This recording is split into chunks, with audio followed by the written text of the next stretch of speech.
Selamat datang di Alur Donghua. Sebelum mendengarkan, jangan lupa subscribe, like, komen, dan share ya, biar Mimin tambah semangat. Selamat mendengarkan. Setelah terbang selama kurang lebih 1 jam, Iwan mulai merasa lelah karena terus-menerus menggunakan energi spiritualnya.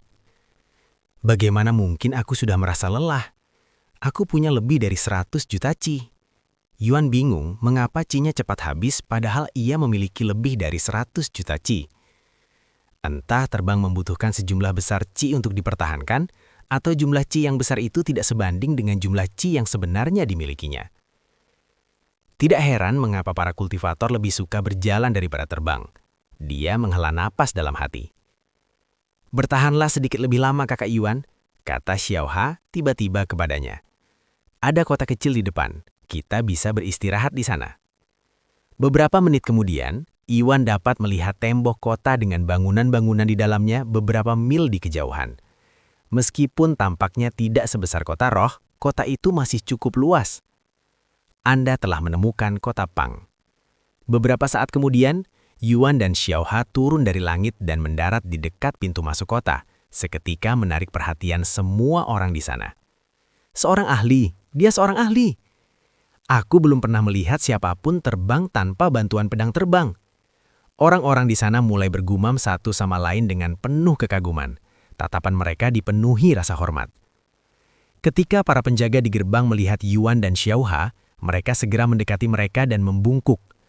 "Selamat datang di kota Pang, para senior." "Para senior?" Yuan mengangkat alisnya dengan bingung. Apakah dia benar-benar terlihat setua itu di mata para penjaga ini? "Dengar, aku baru berumur 18 tahun. Jangan panggil aku orang tua, itu tidak sopan," kata Yuan kepada mereka. Para penjaga menatap Yuan dengan mata yang lebih lebar setelah mendengar perkataannya. Jenius macam apa yang bisa mengendalikan pedang terbang di usia semuda itu? Menyebutnya jenius pun masih kurang tepat. "Mohon maaf, Tuan Muda." Para penjaga meminta maaf ketika mereka sadar dari lamunan mereka. "Saudara Yuan, orang-orang di dunia kultivasi lebih peduli pada kekuatanmu daripada apapun. Dipanggil senior berarti mereka mengakui bahwa kekuatanmu lebih tinggi dari mereka, dan itu sama sekali bukan penghinaan." "Begitukah? Tapi tetap saja terasa aneh dipanggil dengan cara seperti itu," kata Yuan. "Lagi pula apa yang kalian inginkan dari kami?" tanyanya kepada para penjaga beberapa saat kemudian. "Jika tidak keberatan, kami ingin mengetahui alasan Tuan Muda dan Nona Muda mengunjungi tempat ini." Para penjaga menjawab dengan kepala tetap tertunduk. "Sebenarnya kami tidak punya alasan khusus. Kami hanya beristirahat sebentar sebelum melanjutkan perjalanan," kata Yuan kepada mereka. "Jika Tuan Muda sedang mencari tempat untuk beristirahat, kami sarankan Anda mengunjungi kediaman Tuan," kata salah satu penjaga. "Rumah Tuan? Kedengarannya seperti tempat yang sangat mahal dan kami tidak akan tinggal di sini lama, jadi itu tidak perlu." Yuan segera menolak tawaran mereka karena dirinya sendiri tidak punya uang. "Jangan khawatir soal biayanya, Tuan Muda. Tuan tidak akan membebankan Anda sepeser pun," kata para pengawal kepadanya. "Tapi aku tidak ingin mengganggu orang ini tanpa alasan yang jelas, apalagi di tempat yang terdengar sangat megah seperti kediaman Tuan." "Sejujurnya, kami hanya mengikuti perintah Tuan karena beliau saat ini dalam situasi sulit dan sedang mencari ahli untuk meminta bantuan." Para penjaga tiba-tiba menyebutkan alasan sebenarnya mengapa mereka ingin dia pergi ke kediaman Tuan. Oh, mata Yuan berbinar penuh interest dengan ucapan para penjaga. "Mungkinkah ini sebuah misi? Mungkin alasan sebenarnya mereka mendekatiku adalah karena aku seorang pemain," pikir Yuan dalam hati. "Kayaknya tidak ada salahnya mengunjungi orang yang mungkin membutuhkan bantuan kita. Bagaimana menurutmu, Xiaoha?" Yuan mengangguk beberapa saat kemudian. "Xiaoha akan mengikuti keputusan kakak Yuan," jawabnya dengan cepat. "Baiklah, kalau begitu mari kita pergi ke kediaman Tuan ini," kata Yuan kepada para penjaga, yang langsung tersenyum lebar. "Terima kasih banyak, Tuan Muda. Tuan akan sangat bahagia begitu mengetahui hal ini. Mohon tunggu sebentar, sementara saya mencari pengawal untuk Tuan Muda." Salah satu penjaga segera meninggalkan tempat itu. Beberapa menit kemudian, penjaga itu kembali dengan seorang wanita yang sangat cantik yang tidak tampak seperti wanita pendamping biasa. "Selamat datang di kota Pang, tamu-tamu terhormat." Wanita itu menyambut mereka dengan sopan sebelum memperkenalkan dirinya. "Saya Loling, putri sulung dari keluarga Lo yang memerintah kota sederhana ini. Izinkan saya mengantar Anda kembali ke rumah saya." Anda bisa memanggil saya Yuan, dan ini Xiaoha. Yuan memperkenalkan dirinya secara singkat. Senior Yuan dan senior Xiaoha kan? Anda bisa menghilangkan formalitas dan panggil saja saya Yuan, ucapnya kepadanya, karena terasa sangat aneh bagi seorang wanita cantik yang tampaknya baru berusia 20 tahunan memanggil saya senior. Bagaimana kalau saya panggil Anda Tawes Yuan? Saya tidak berani menyapa seseorang sekuat Anda dengan sembarangan, kata Loling kepadanya. Kuat? Kau terlalu memujiku. Aku hanya berada di level prajurit roh, kata Yuan dengan senyum malu-malu. Meskipun demikian, Anda memancarkan aura yang sangat menakutkan. Belum lagi nona muda di samping Anda. Loling menatap Yuan dengan tatapan gugup. Meskipun dia tidak dapat melihat keseluruhan tingkat kultivasi Yuan, dia yakin bahwa Xiaoha saat itu setidaknya berada di tingkat Grandmaster Roh, karena banyak orang di sini telah menyaksikan dia terbang tanpa bantuan pedang terbang, dan dia bahkan memancarkan aura seorang ahli asli. Tawes Yuan baik saja kayaknya, dia mengangguk beberapa saat kemudian. Loling kemudian mengantar Yuan dan Xiaoha masuk ke dalam kota. Sementara itu, orang-orang yang harus antri untuk masuk ke kota Pang mulai bergumam satu sama lain dengan sama saja. Kau lihat itu, aku belum pernah melihat Nona Lia menerima tamu secara pribadi sebelumnya. Tentu saja aku melihatnya, aku bukan orang buta, dan kedua orang itu jelas-jelas ahli. Sudah sepatutnya mereka diperlakukan dengan penuh hormat. Hei, kau dengar pemuda tadi? Aku pikir dia menyebut dirinya Yuan. Mungkinkah dia adalah pemain Yuan yang selama ini dibicarakan semua orang? Kau yakin dengar dengan benar? Dia tidak memberikan kesan sebagai seorang pemain, apalagi individu yang sulit dipahami seperti pemain Yuan. Mungkin saja dia hanya NPC dengan nama yang mirip. Ya, mungkin saja. Akan luar biasa jika dia benar-benar pemain Yuan yang asli. Sekeloput pemain di dalam antrian bercakap-cakap satu sama lain sambil menunggu giliran mereka untuk masuk ke dalam kota. Setelah memasuki kota, Yuan berkata kepada Loling, "Para penjaga menyebutkan bahwa penguasa kota ini sedang dalam situasi sulit. Apa yang membuatnya kesulitan dan bagaimana kita bisa membantunya?" Begini ceritanya, Tawes Yuan. Beberapa hari yang lalu, seorang petualang yang tidak tahu apa-apa pergi ke pegunungan untuk berburu, dan dia tanpa sengaja membunuh anak Raja Gunung. Hal ini sangat membuat marah Raja Gunung yang segera menyalahkan kota kita dan bersumpah akan mengirim pasukan monster untuk menghancurkan kita dalam waktu dekat. Penguasa gunung, apakah itu seseorang atau... Yuan mengangkat alisnya. Raja Gunung adalah makhluk buas yang menakutkan di tingkat kelima ranah prajurit roh, dan dia adalah semacam penjaga Gunung Pang yang berada tepat di sebelah kota Pang kita. Jika ia menyerang kota kita, hanya ayahku yang juga berada di tingkat kelima ranah prajurit roh yang dapat melawannya. Tetapi kemudian ia tidak akan mampu melindungi kota dari monster lain, dan saat ini kita kekurangan tenaga dengan sekitar 50 penjaga yang sebagian besar berada di tingkat murid roh. Luoling menjelaskan situasinya kepadanya. Inilah mengapa kami mencari bantuan apapun yang bisa kami dapatkan. Jika Tawes Yuan berkenan meminjamkan kekuatanmu kepada kami, itu pasti akan sangat membantu kami, dan kami tidak akan ragu untuk membalas budimu setelahnya. Luoling berkata kepadanya dengan kepala tertunduk. Karena kota ini membutuhkan bantuan dan ancaman tertuat hanya berada di tingkat kelima ranah prajurit roh, tidak ada alasan mengapa saya menolak untuk memberikan bantuan kepada Anda. Yuan mengangguk. Sekarang dia sudah berada di tingkat keempat ranah prajurit roh. Seharusnya dia tidak akan kesulitan melawan prajurit roh tingkat ketujuh sekalipun, apalagi prajurit roh tingkat kelima. Terima kasih banyak, Tawes Yuan. Ayahku pasti akan sangat senang mendengar ini. Luoling membungkuk lagi kepadanya sebelum mereka melanjutkan berjalan. Beberapa waktu kemudian, mereka tiba di sebuah bangunan besar yang terletak di tengah kota. "Selamat datang di rumah sederhana keluargaku," kata Luoling kepadanya ketika mereka berada di gerbang depan. Yuan memandang bangunan yang didekorasi itu dengan mata terbelalak. Bagaimana mungkin tempat seperti ini disebut sederhana? "Selamat datang kembali, Nona Muda. Selamat datang di kediaman Tuan, para tamu terhormat." Para penjaga di gerbang menyambut mereka ketika mereka mendekat. "Di mana ayahku?" tanyanya kepada mereka. Tuan Luo pasti sedang menyelesaikan urusan dengan tamu-tamu lainnya saat ini juga. "Oh, para tamu terhormat, Anda akhirnya tiba." Seorang pria paruh bada yang mengenakan pakaian resmi mewah tiba-tiba berlari keluar gedung di tengah-tengah kalimat yang diucapkan oleh penjaga. "Selamat datang di rumah sederhana saya, tamu-tamu terhormat. Para penjaga telah memberitahu saya tentang kehadiran Anda. Terima kasih banyak telah meluangkan waktu untuk mendengarkan permintaan kami, meskipun Anda sendiri sangat sibuk. Tuan Luo mengulurkan tangannya kepada Yuan untuk berjabat tangan. Jangan khawatir, bagaimanapun kami tidak terlalu sibuk, kata Yuan sambil menerima jabat tangan Tuan Luo. Persilahkan, mari kita lanjutkan pembicaraan di dalam. Kemudian Lord Luo membawa mereka ke ruang tamu yang besar dan berkata kepada Luoling, bawakan kami teh terbaik kita, dan bawa 2 orang lainnya ke sini sekalian. Ya, ayah. Luoling mengangguk. Permisi sebentar, Taois Yuan, katanya kepadanya sebelum meninggalkan ruangan. Para tamu yang terhormat, sekali lagi izinkan saya mengucapkan terima kasih atas kedatangan Anda, kata Lord Luo kepada mereka beberapa saat kemudian. Panggil saja saya Taois Yuan, dan saya sudah mendengar semuanya tentang situasimu dari Luoling, kata Yuan kepadanya. Kamu butuh bantuan untuk mempertahankan kota kan? Benar, Taois Yuan. Seburuk apapun kedengarannya, sebagai prajurit roh tingkat 5, saya tidak memiliki kemampuan untuk mempertahankan kota dalam situasi genting ini. Biasanya kita tidak perlu khawatir tentang binatang buas di Gunung Pang karena perjanjian damai antara kota dan Raja Gunung. Tetapi karena apa yang terjadi dengan anak Raja Gunung, perjanjian itu dilanggar.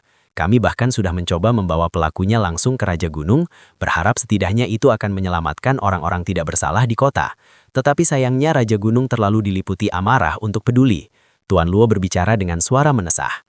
Taois Yuan, kota ini dan saya akan selamanya berterima kasih, meskipun Anda bisa membantu kami mengurusi monster-monster yang lebih lemah. Karena yang paling saya khawatirkan adalah penduduk kota ini, dan saya akan menghadapi Raja Gunung sendirian. Anda telah menerima misi. Misi, melindungi kota Pang. Tingkat kesulitan, mudah. Deskripsi misi, pertahankan kota Pang dari serangan Raja Gunung. Yuan mengangguk dan berkata, baiklah, kami akan membantumu mempertahankan kota ini. Terima kasih banyak, Taois Yuan. Saat kemudian, Luoling kembali ke ruangan itu dengan sebuah teko dan 2 cangkir bersama 2 orang lain yang tampaknya seusia dengan Yuan. Izinkan saya memperkenalkan Anda kepada anak-anakku yang lain, Taois Yuan. Tuan Luo menunjuk pemuda tampan itu dan berkata, ini putra sulung saya, Luo Ming, yang berusia 20 tahun dan berada di tingkat prajurit roh pertama. Halo, rekan Taois. Luo Ming mengangguk kepadanya. Kemudian Tuan Kota menghampiri wanita muda cantik itu di sampingnya dan berkata, ini anak bungsu saya, Luo Li, yang seusia dengan Taois Yuan dan berada di puncak tingkat murid roh. Senang sekali bertemu dengan seseorang yang bertalenta dan tampan seperti Taois Yuan. Dia membungkuk dengan anggun. Tampan? Yuan mengangkat alisnya. Ini pertama kalinya seseorang memujinya karena tampan. Sekarang kalau dipikir-pikir, saya tidak tahu seperti apa penampilan saya di game ini. Yuan menyadari hal ini, karena dia memang tidak pernah terlalu peduli dengan penampilannya sendiri. Itulah sebabnya dia tidak memikirkannya sampai saat ini. Setelah anak-anaknya memperkenalkan diri, Tuan Kota Luo berkata kepada Yuan, Taois Yuan, Anda datang ke kota Pang untuk beristirahat bukan? Saya telah menyiapkan 2 kamar terbaik kami untuk Anda dan Nona Muda. Dan dari informasi yang telah kami kumpulkan, Tuan Gunung berencana menyerang kita besok atau lusa. Jadi Anda bebas melakukan apa saja yang Anda inginkan sampai saat itu. Saya akan menitipkan salah satu anakku padamu berjaga-jaga jika kamu membutuhkan sesuatu. Kemudian Tuan Kota Luo menoleh dan menatap putri bungsunya Luoli dengan tatapan tajam. Luoli segera menyadari apa yang ingin disampaikan ayahnya, dan melangkah maju. Aku akan mengurus semua kebutuhanmu, Taois Yuan. Jika ada sesuatu yang kau inginkan, jangan ragu untuk berbicara denganku, katanya kepadanya. Melayani kebutuhan tamu biasanya adalah tugas para pelayan. Tetapi Tuan Kota Luo secara khusus menugaskan putrinya sendiri untuk merawat Yuan hanya karena ia berharap semacam hubungan romantis dapat tumbuh di antara mereka. Karena hal itu, pasti akan menguntungkan keluarga mereka untuk memiliki individu berbakat seperti Yuan bersama mereka. Aku akan merepotkanmu, kata Yuan dengan tenang, tidak mampu memahami isyarat yang jelas itu. Luoli, tunjukkan kamar para tamu. Aku harus kembali menemui tamu-tamu lain, karena aku agak membuat mereka menunggu terlalu lama sebelum datang ke sini, kata Tuan Luo kepadanya. Lalu ia menoleh ke arah Yuan dan berkata, aku tak akan mengganggumu lagi, Taois Yuan. Jika kau membutuhkan sesuatu apapun itu, beritahu saja putriku, dan dia akan mengurusnya. Meskipun masih muda, aku dengan bangga dapat mengatakan bahwa aku telah membesarkan seorang putri yang sangat cakap. Setelah Tuan Kota Luo dan yang lainnya meninggalkan ruangan, Luoli berkata kepada Yuan, apakah kita akan pergi ke kamarmu sekarang? Yuan mengangguk dan mengikutinya ke sebuah ruangan besar di suatu tempat di ujung lorong. ini akan menjadi kamar Tawis Yuan, dan kamar di sebelahnya akan menjadi kamar Nona Muda, kata Luoli kepada mereka. Xiaohua akan tinggal bersama kakak Yuan. Xiaohua tiba-tiba berkata padanya, tidak apa-apa juga, lagi pula ranjangnya cukup besar untuk 4 orang. Luoli mengangguk. Beberapa saat kemudian ketika mereka memasuki ruangan, Yuan takjub dengan ruangan luas yang didekorasi dengan barang antik Tiongkok di hampir setiap sudut. Bagaimana menurutmu, Tawis Yuan? Apakah ruangan ini sesuai dengan seleramu? Luoli bertanya kepadanya beberapa saat kemudian. Ya, dia mengangguk cepat. Kalau begitu aku akan meninggalkanmu sendiri untuk sementara. Jika kau butuh sesuatu, aku akan berdiri di luar. Kau tidak perlu melakukan itu. Justru akan memberikan efek sebaliknya dan aku tidak akan bisa rileks. Yuan menatapnya dengan mata lebar. Lalu apa saranmu, Tawis Yuan? Lagi pula ayahku menyuruhku untuk tetap bersamamu. Dia tidak akan suka jika aku meninggalkanmu sendirian. Yuan menggaruk kepalanya sebelum berkata, kurasa kau bisa tinggal di sini dulu. Aku juga punya beberapa pertanyaan tentang beberapa hal. Kalau begitu aku akan tinggal di ruangan ini bersama Tawis Yuan. Luoli mengangguk sebelum berjalan ke pintu dan berdiri di sana seperti seorang penjaga. Kamu tidak perlu terlalu keras pada dirimu sendiri. Duduk dan rilekslah, kata Yuan padanya sambil tersenyum aneh, merasa agak canggung dengan keseriusannya. Beberapa saat kemudian, Yuan dan Luoli duduk berhadapan di sofa. Ayahmu menyebutkan tamu-tamu lain. Apakah mereka juga akan membantu mempertahankan kota? Tanya Yuan padanya beberapa saat kemudian. Ya, sebagian besar dari mereka adalah prajurit yang datang dari negeri yang sangat jauh. Dan mereka semua sangat ingin membantu kami mempertahankan kota setelah kami beritahu tentang situasi kami. Dan kami sangat berterima kasih kepada semua orang yang telah membantu kami. Terutama Anda, Tawis Yuan, kata Luoli dengan senyum indah di wajahnya. Negeri yang jauh? Mungkinkah mereka pemain seperti diriku? Pikir Yuan dalam hati. Begitu. Kalau begitu bisakah Anda ceritakan lebih banyak tentang tempat ini? Tanyanya beberapa saat kemudian. Kota Pang kami hanyalah kota biasa dengan beberapa ribu penduduk. Dibandingkan dengan latar belakang Tawis Yuan, kami bahkan tidak layak disebut-sebut. Luoli menjawab dengan senyum malu. Latar belakangku? Yuan mengangkat alisnya. Luoli mengangguk dan berkata, meskipun seumuran denganku, Tawis Yuan sudah berada di ranah prajurit roh tingkat keempat. Aku belum pernah bertemu siapapun yang berbakat seperti kamu sebelumnya. Pastinya kau berasal dari sekte yang kuat atau keluarga yang terkenal. Namun Yuan cepat sekali menggelengkan kepalanya dan berkata, aku tidak berasal dari sekte yang kuat atau keluarga yang terkenal. Benarkah? Lalu dari mana asal Tawis Yuan? Dan siapa yang mengajarimu cara berkultivasi? Luoli menatapnya dengan mata lebar penuh ketidakpercayaan. Hanya butuh seminggu baginya untuk mencapai ranah prajurit roh tingkat keempat. Monster kultivasi macam apa dia? Jangan terlalu memikirkannya. Nanti kamu jadi pusing, kata Xiaohua tiba-tiba kepada Luoli. Seolah-olah dia bisa membaca pikirannya. Kakak Yuan adalah seorang jenius yang muncul sekali beberapa generasi. Kamu tidak akan memahami bakatnya dengan logika biasa. Benar begitu ya? Luoli memutuskan untuk mengikuti saran Xiaohua dan berhenti memikirkannya. Beberapa saat kemudian, Yuan berkata, ngomong-ngomong saya ingin berkeliling kota ini jika kau tidak keberatan. Tentu saja tidak. Biarkan saya berbicara dengan ayahku dulu, lalu saya akan memandu kamu keliling kota. Kata Luoli kepadanya dengan cepat. Yuan mengangguk dan Luoli tak lama kemudian meninggalkan ruangan. Setelah Luoli pergi, Yuan melihat sekeliling ruangan dengan rasa ingin tahu, karena ini adalah pertama kalinya dia berada di dalam ruangan yang unik seperti ini. Dan itulah saatnya dia memperhatikan cermin tinggi yang terletak di sudut ruangan. Oh, cermin? Yuan segera berdiri dan berjalan ke cermin dengan hati yang penuh antisipasi dan kegugupan. Seperti apa penampilannya di dunia ini? Apakah dia benar-benar setampan yang Luoli gambarkan? Ini aku. Yuan berdiri di depan cermin yang sedikit lebih tinggi dari kepalanya dengan wajah linglung. Ia memiliki rambut hitam pendek namun halus di kepalanya yang berbentuk oval, mata coklat jernih yang bersinar seperti kristal, bulu mata panjang yang bahkan bisa membuat wanita iri, alis yang tajam namun rapi, dan hidung kecil. Secara keseluruhan, wajahnya sangat simetris dan tampak menyenangkan. Terakhir kali dia melihat wajahnya sendiri adalah ketika dia berusia 7 tahun, sebelum dia kehilangan kemampuan untuk melihat dan menjadi buta.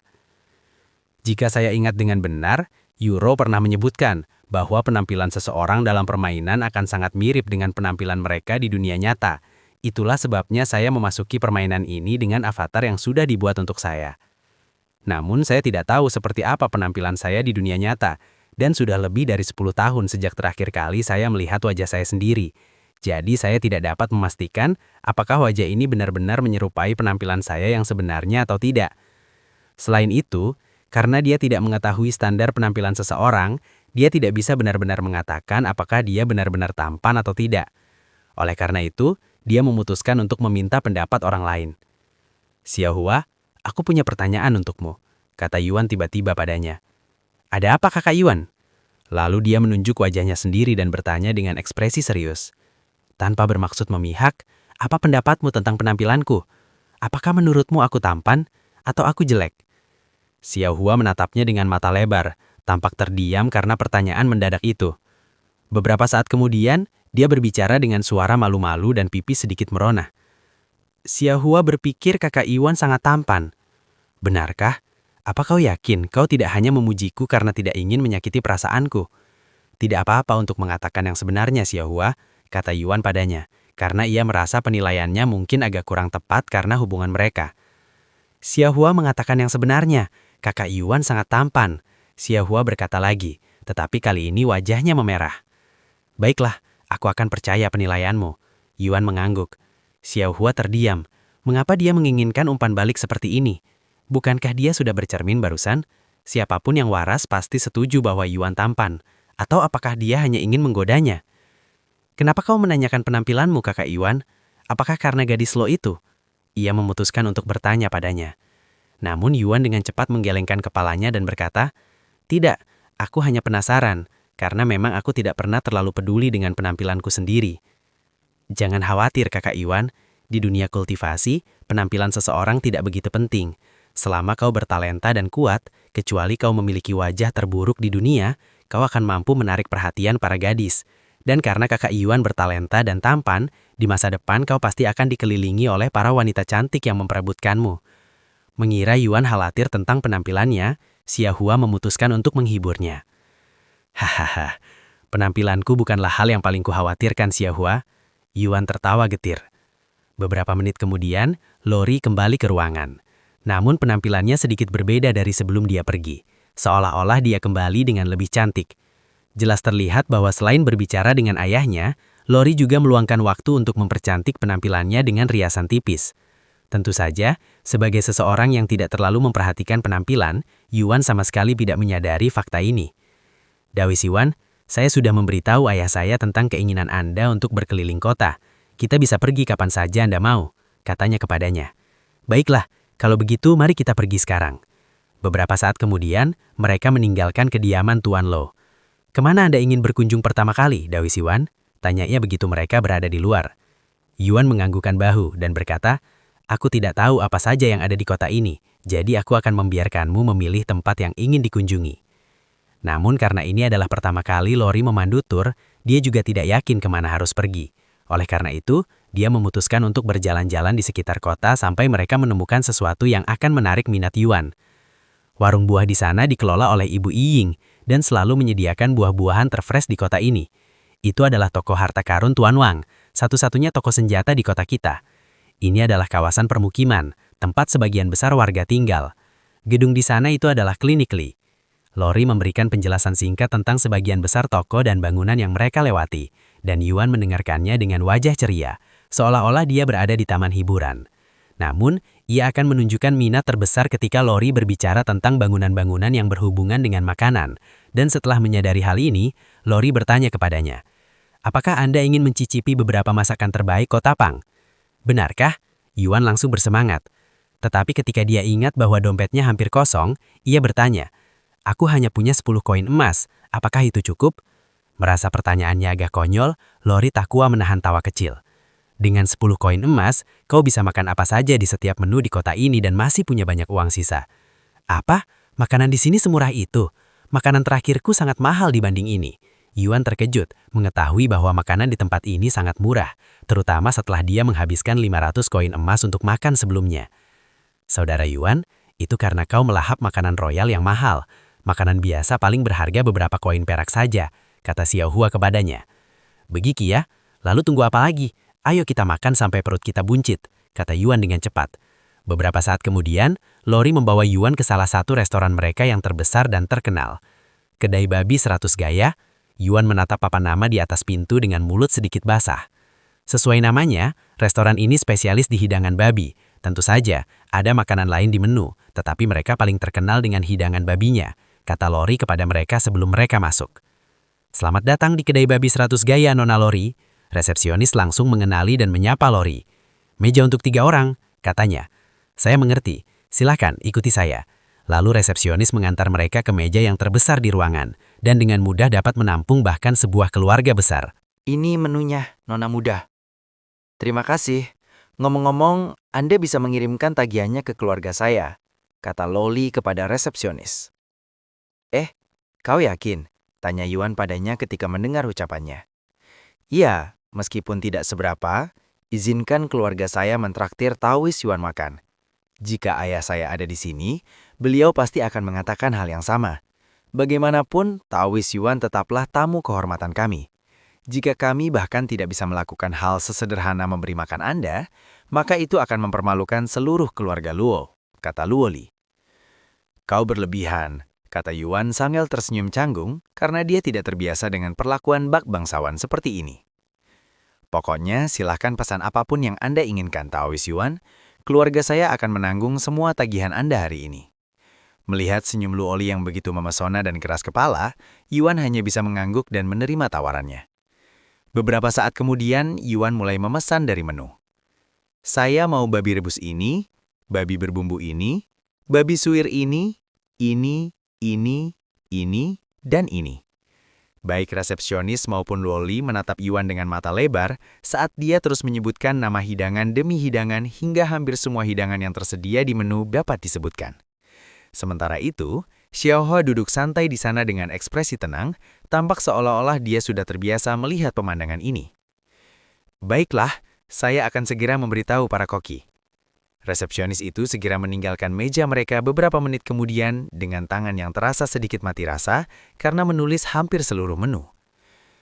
Taois Yuan pasti kelaparan setelah perjalanannya, kata Luoli kepadanya dengan senyum kaku di wajahnya sambil diam-diam bertanya dalam hati.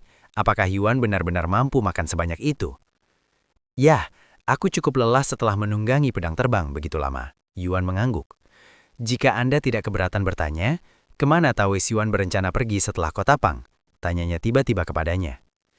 Oh, kita akan menuju hutan bambu ungu untuk berlatih, katanya dengan ekspresi benang. Hutan bambu ungu? Luoli menutup mulutnya karena terkejut setelah mendengar kata-katanya. Ada apa? Yuan terkejut dengan reaksinya. Hutan bambu ungu terkenal karena memelihara binatang buas yang kuat di atas alam prajurit Rih. Ini adalah tempat berbahaya di mana binatang buas sekuat Raja Gunung berlimpah, dan hanya prajurit terkuat yang berani berlatih di tempat seperti itu. Luoli menatap Yuan dengan takjub. Untuk berpikir Taois Yuan akan pergi ke tempat berbahaya seperti itu hanya untuk berlatih, kau benar-benar berada di level yang berbeda dibandingkan denganku, yang bahkan tidak bisa pergi ke Gunung Pang tanpa pengawasan. Sekarang, aku merasa malu bahkan duduk semeja denganmu. Mungkin ini tempat yang berbahaya, tapi bagaimana lagi aku bisa menjadi lebih kuat? Yuan tertawa. Memang, meskipun mungkin berbahaya, dunia kultivasi sudah penuh dengan bahaya, dan hanya mereka yang rela mempertaruhkan nyawa demi peningkatan seperti Taois Yuan yang benar-benar dapat mencapai puncak. Aku sangat mengagumi Taois Yuan karena hal itu, kata Luoli kepadanya dengan tatapan penuh kekaguman. Beberapa saat kemudian, resepsionis dan beberapa pelayan kembali ke meja mereka dengan membawa piring di kedua tangan mereka. Kami akan terus menyajikan hidangan saat sedang dimasak. Apakah Anda membutuhkan meja lain untuk menampung hidangan? Tanya para pelayan kepada mereka. Tidak apa-apa. Kakak Yuan akan menghabiskan piring-piring ini sebelum kalian sempat mengambil piring baru, kata Xiaohua kepada mereka. Beberapa saat kemudian, setelah meja dipenuhi dengan berbagai hidangan, Yuan segera mulai melahap makanan dengan lahap. Ya ampun, makanan ini benar-benar luar biasa. Dagingnya sangat lezat dan berair. Setiap gigitan yang kuambil memenuhi mulutku dengan kenikmatan. Luoli memperhatikan Yuan yang terus-menerus memasukkan makanan ke mulutnya tanpa henti dengan wajah bengong, diam-diam bertanya dalam hati. Taois Yuan benar-benar tidak terduga. Bagaimana bisa begitu banyak makanan masuk ke dalam tubuh itu? Beberapa saat kemudian, Luoli juga mulai makan, tapi tidak seperti Yuan, dia makan sepelan dan seanggun mungkin, karena dia takut merusak riasannya. Dan seperti yang diprediksi Xiaohua, Yuan berhasil menghabiskan hidangan di meja sebelum hidangan selanjutnya disajikan, yang sangat mengejutkan para pelayan di sana. Hei, kamu dengar? Mereka menaikkan tawaran untuk pemain Yuan lagi. Tiba-tiba, saat sedang mengunyah makanannya, Yuan mendengar orang-orang yang duduk di belakang mereka menyebut namanya yang membuatnya memperlambat gerakannya. Aku sudah lihatnya. Harganya sampai 50 juta dolar kan? Mereka bahkan memberikan hadiah 5 juta kepada siapapun yang dapat mengidentifikasi pemain Yuan. 5 juta? Dengan uang sebanyak itu, aku akan hidup sejahtera untuk selamanya. Hanya masalah waktu sebelum salah satu temannya atau bahkan anggota keluarganya mengungkapkan identitas aslinya ke dunia karena uang. Kau tidak akan pernah mengerti orang kaya. Bahkan ada beberapa orang yang ingin melihat pemain Yuan di PK atau player kill. Aku rasa hadiahnya sekitar 10 juta saat ini.